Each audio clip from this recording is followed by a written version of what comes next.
সময় দিতে লাগতেছে। তো তিনি বললেন ওয়াল্লাহি লাউ কুনতু হাইয়ান, আমি যদি এই খেজুর গায়ে সময় লাগতেছে, ইন্নাহা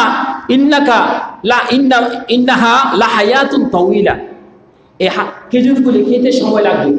আর জান্নাতের কথা যে আপনি বললেন, এই জান্নাতে যাওয়ার জন্য দেরি হয়ে যাবে, সময় হয়ে যাবে। আমি খেজুরগুলিকে হাত থেকে ফেলে দিলাম, আর যুদ্ধের ময়দানের মধ্যে আমি লড়িয়ে পড়লাম, ঝাঁপিয়ে পড়লাম। এই যুদ্ধের ময়দানের মধ্যে তিনি গিয়ে শাহাদাতের নজরানা পেশ করেছেন, শহীদ হয়েছেন। এরপরে সমস্ত সাহাবীদের লাশগুলিকে এক জায়গায় করলেন। বদরে যে সমস্ত সাহাবায়ে কেরামদের লাশগুলি শহীদ হয়েছেন এক জায়গায় করলেন।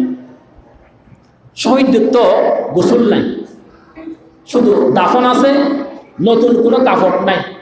যে কাপড় দিয়ে তিনি শহীদ হয়েছেন, এই কাপড় দিয়ে তাকে কবরস্থ করতে হবে। সমস্ত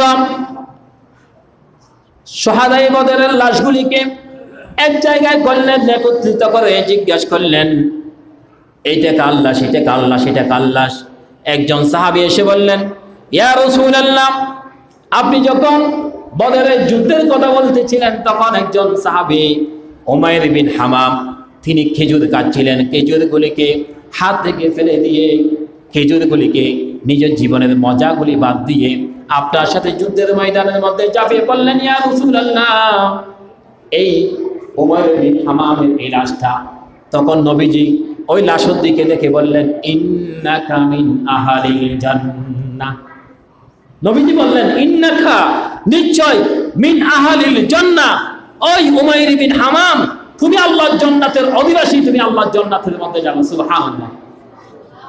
নবীজি যদি কোনো ব্যক্তির পক্ষে যদি সাক্ষ্য দেয়, তার জন্য কি জান্নাত নাকি জাহান্নাম?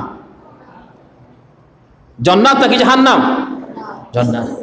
তাহলে নবীজি সাক্ষ্য দিলেন যে ইন্নাকা মিন আহলিল জান্নাহ, তুমি আল্লাহর জান্নাতের অধিবাসী।